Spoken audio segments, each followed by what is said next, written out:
Kia ora team, my name's Ben and let's talk asthma. So what is it?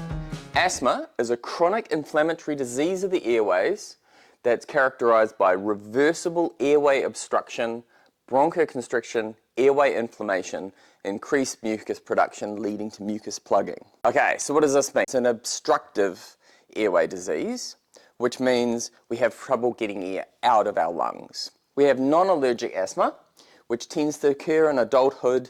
It's got an unclear mechanism and it's not IgE-mediated. We also have allergic asthma. So this tends to have a childhood onset and it's a type 1 hypersensitivity and IgE-mediated. So this is similar to anaphylaxis, except it remains localized to the lungs. So let's quickly go through it. So we got our sensitization, so our initial exposure to our allergen. We got T cells becoming sensitized, and then B cells are stimulated to produce IgE antibodies. Then those antibodies bind to our airway, mast cells, and basophils. Gorgeous. So nothing bad's happened, they've just been sensitized. Then, the next thing, the next time we're reintroduced to the allergen, the early phase, we get that allergen binding to the IgE on our airway, mast cells, and basophils. Then we get degranulation of our mast cells and basophils in our airways. So remember, degranulation is where we've got granules inside those cells, which are little balls filled with inflammatory mediators. As long as they're inside the cell, it's not a problem. When we degranulate, those granules now go to the edge of the cell and explode out, and so now we get release of inflammatory mediators. Histamine, leukotrienes, cytokines, so all the usual suspects. Okay, so the release of the inflammatory mediators is going to cause inflammation. So if we have a look over here, inflammation is going to cause vasodilation and increased permeability of those blood vessels in the airways. So this is going to lead to edema of our airway mucosa. We're going to get bronchoconstriction and increased mucus production. So we look at our normal airway here. The lumen is the size of a hole in the middle. It's nice and big, everything's happy. With asthma, that lumen gets smaller and smaller, so now we have trouble getting air out. So if you look here, this beautiful diagram, this is the chest wall and the diaphragm.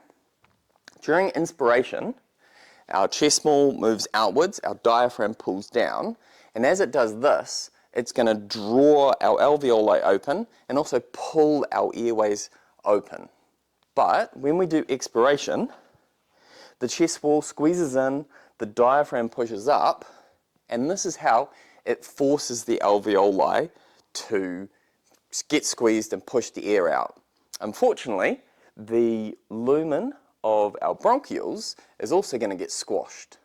So if it's smaller than usual, we're going to now collapse those bronchioles, which means we're going to get air left behind. This is going to lead to our symptoms of a wheeze, so a whistle, cough, dysphonia, problems breathing, air trapping, and hyperinflation. Just like with anaphylaxis, after our early phase, we've got a secondary or a late phase.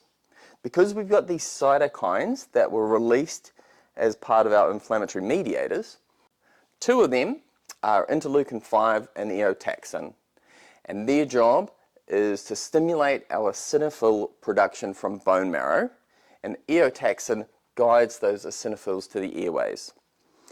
Because the eosinophils are all the way down in the bone marrow, it takes a while for this to occur. 4 to 8 hours after exposure, triggered by the release of those cytokines from our T cells, mast cells, and basophils, we get eosinophils coming and they promote prolonged airway inflammation and hyperresponsiveness. So in allergic asthma, we've got this delayed rebound symptom with chronic inflammation and airway remodeling. Okay, so chronically with asthma, we've got smooth muscle hypertrophy. So our smooth muscle gets bigger, more, hypertrophy, bigger, thicker, increased cell size of that muscle. We get subendothelial fibrosis, so kind of scarring, which is going to be restrictive. Angiogenesis, which means we get more blood vessels to the area.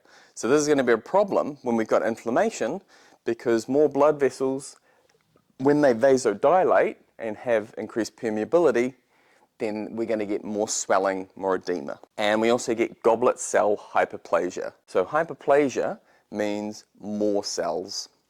And our goblet cells are the ones that release mucus. So if we got goblet cell hyperplasia, we've got more mucus producing cells, therefore more mucus to decrease the size of the lumen. Okay, so during a severe asthma attack, we can get extreme hyperinflation, because each breath in, we can normally get a little bit more in, because as we expand the chest out and pull the diaphragm down, we're kind of opening up our bronchioles as well as our alveoli. But with each breath out, it's going to be harder to get air out, because as the chest wall compresses and the diaphragm comes up, we're squashing the bronchioles, and if they're smaller, then they may collapse, which means we're going to have air left behind. If this continues and we get hyperinflation, then you can see this beautiful picture here. We've got two normal-sized lungs with our heart and our great vessels in the middle. With hyperinflation, if our lungs get more and more inflated, then there's less room in the mediastinum, the middle stuff, for our heart and our great vessels. So if this is going to obstruct blood flow into the heart by obstructing our great vessels, that's obstructive shock. All right, there we have asthma. So the key things to remember, it's bronchoconstriction, airway inflammation, and increased mucus production leading to mucus plugging. All right, team, happy studying.